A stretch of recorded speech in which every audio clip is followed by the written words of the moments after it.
Hi hello welcome back to cooks kitchen recipes. ಇವತ್ತು ನಾನು special ಆಗಿ ರೆಸ್ಟೋರೆಂಟ್ ಸ್ಟೈಲಲ್ಲಿ ಮಾಡುವಂತಹ ಬಟರ್ ನಾನ್ ರೆಸಿಪಿನ ಮಾಡ್ತಾ ಇದ್ದೀನಿ. ಸೊ ಬನ್ನಿ ತಡ ಮಾಡೋದು ಬೇಡ, ಈ ರೆಸಿಪಿನ ಹೇಗೆ ಮಾಡೋದು ಅಂತ ಹೇಳಿ ನೋಡ್ಕೊಂಬರೋಣ.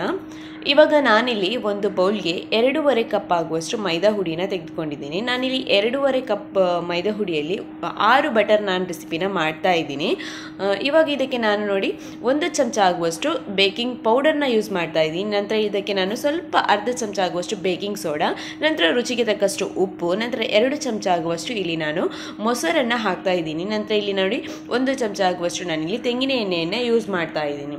ಸೊ ನಾನು ನನ್ನ ಎಲ್ಲ ಅಡುಗೆಗೆ ತೆಂಗಿನ ಎಣ್ಣೆಯನ್ನೇ ಯೂಸ್ ಮಾಡ್ತೀನಿ, ನಮ್ಮ ಹೆಲ್ತಿಗೆ ತುಂಬಾ ಒಳ್ಳೆಯದಂತ ಹೇಳಿ ಅಷ್ಟೇ.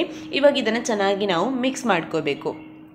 ನೋಡಿ ಈ ಥರ ಚೆನ್ನಾಗಿ ನಾವು ಈ ಮೊಸರು ಮತ್ತು ಎಣ್ಣೆ ಇದೆಯಲ್ಲ ಇದರಲ್ಲೆಲ್ಲ ಚೆನ್ನಾಗಿ ಪೌಡರ್ಸ್ ಎಲ್ಲ ನಮಗೆ ಮಿಕ್ಸ್ ಆಗಿ ಸಿಗಬೇಕು. ಆವಾಗ ನಮಗೆ ಸಾಫ್ಟ್ ಆದಂತಹ ಡೋ ರೆಡಿಯಾಗಿ ಸಿಗ್ತದೆ.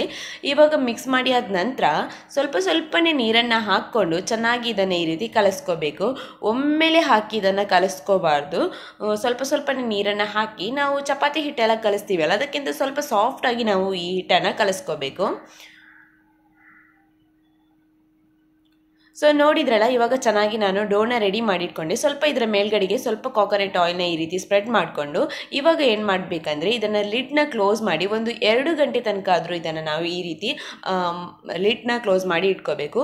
ಇವಾಗ ನಿಮಗೆ ನೋಡಿ 2 ಗಂಟೆ ನಂತರ ನಾನು ನಿಮಗೆ ತೋರಿಸ್ತಾ ಇದ್ದೀನಿ ಎಷ್ಟೊಂದು ಸಾಫ್ಟ್ ಆದಂತಹ ಹಿಟ್ಟು ನಮಗೆ ರೆಡಿಯಾಗಿ ಸಿಕ್ಕಿದೆ. ನೋಡಿ ತುಂಬಾ ಸಾಫ್ಟಾಗಿ ನಮಗೆ ಸಿಕ್ಕಿದೆ. ಹಿಟ್ಟು ಎಷ್ಟು ಚೆನ್ನಾಗಿ ನಮಗೆ ಸಾಫ್ಟಾಗಿ ಸಿಗ್ತದಲ್ಲ ಅಷ್ಟು ನಮಗೆ ಬಟರ್ ನಾನ್ ಇದೆಯಲ್ಲ ಚೆನ್ನಾಗಿ ಬರ್ತದೆ. ಇವಾಗ ಏನು ಮಾಡಬೇಕಂದ್ರೆ ಒಂದೊಂದೇ ಬಾಲ್ಸ್ ತೆಗೆದು ಇದನ್ನು ಚೆನ್ನಾಗಿ ಈ ರೀತಿ ರೌಂಡ್ ಶೇಪಲ್ಲಿ ನಾವು ಬಾಲ್ಸ್ನ ರೆಡಿ ಮಾಡ್ಕೋಬೇಕು.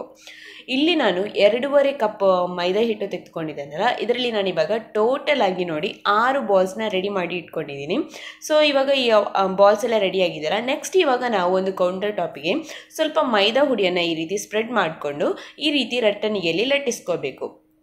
ಒಂದು ವೇಳೆ ನಿಮಗೆ ಲಟ್ಟಿಸುವಾಗ ಅಂಡ್ಕೊಳ್ತಾ ಇದೆಯಾ ಅಂತ ಹೇಳಿದರೆ ಮೈದಾ ಹುಡಿಯನ್ನು ಸ್ವಲ್ಪ ಡಸ್ಟ್ ಮಾಡ್ಕೊಳ್ಳಿ ಈ ರೀತಿ.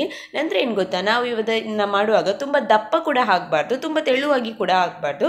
ಅಂದರೆ ನಾವು ಇವಾಗ ನಾರ್ಮಲ್ ಆಗಿ ಚಪಾತಿ ಎಲ್ಲ ಯಾವ ರೀತಿ ಲಟ್ಟಿಸ್ತೀವಿ ನೋಡಿ ಅದೇ ರೀತಿ ನಮಗೆ ಇದು ಲಟ್ಟಿಸಿದರೆ ಆಯಿತು.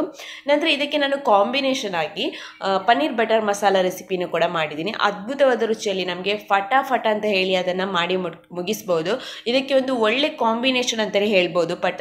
ಪನ್ನೀರ್ ಮಸಾಲ ಇದೆಯಲ್ಲ ತುಂಬಾ ಚೆನ್ನಾಗಿರ್ತದೆ. ಅದರ ರೆಸಿಪಿ ನಾನು ಆಲ್ರೆಡಿ ಅಪ್ಲೋಡ್ ಮಾಡಿದ್ದೀನಿ. ಲಿಂಕ್ನ ಬೇಕಾದರೆ ನಾನು ಡಿಸ್ಕ್ರಿಪ್ಷನ್ ಬಾಕ್ಸಲ್ಲಿ ನಿಮಗೆ ಹಾಕ್ತೀನಿ, ನೀವು ಹೋಗಿ ಬೇಕಂದರೆ ಚೆಕ್ಔಟ್ ಮಾಡ್ಕೋಬೋದು.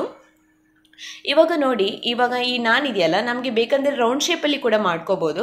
ನಾನಿಲ್ಲಿ ನಮಗೆ ರೆಸ್ಟೋರೆಂಟ್ ಸ್ಟೈಲಲ್ಲಿ ಮಾಡ್ಕೋಬೇಕಂತ ಹೇಳಿ ಓವಲ್ ಶೇಪಲ್ಲಿ ಮಾಡ್ತಾ ಇದ್ದೀನಿ. ನೋಡಿ ಈ ಥರ ಓವಲ್ ಶೇಪಲ್ಲಿ ಮಾಡ್ಕೊಂಡಿದ್ದೀನಿ. ನಂತರ ನಿಮಗೆ ಯಾವ ಥರ ಬೇಕಂದ್ರೂ ಮಾಡ್ಕೋಬೋದು.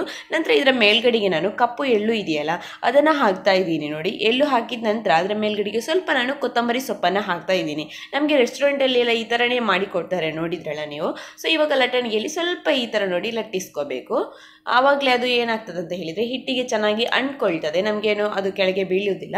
ಸೊ ಇವಾಗ ಏನು ಮಾಡಬೇಕಂದ್ರೆ ನೆಕ್ಸ್ಟ್ ಮೇನ್ ಸ್ಟೆಪ್ ಏನಂದರೆ ಇವಾಗ ಕೌಂಟರ್ ಟಾಪಿಂದ ಇದನ್ನು ತೆಗೆದು ಇವಾಗ ನಾವು ಎಳ್ಳು ಏನು ಹಾಕದ ಪಾರ್ಟ್ ಇದೆಯಲ್ಲ ಕೆಳಗಿನ ಪಾರ್ಟ್ ಇದೆಯಲ್ಲ ಇವಾಗ ಇದಕ್ಕೆ ನಾವು ಒಂದು ಬೌಲಲ್ಲಿ ನೀರನ್ನ ತೆಗೆದುಕೊಂಡು ಈ ರೀತಿ ಕೈಯಲ್ಲಿ ಸ್ಪ್ರೆಡ್ ಮಾಡ್ಕೋಬೇಕು.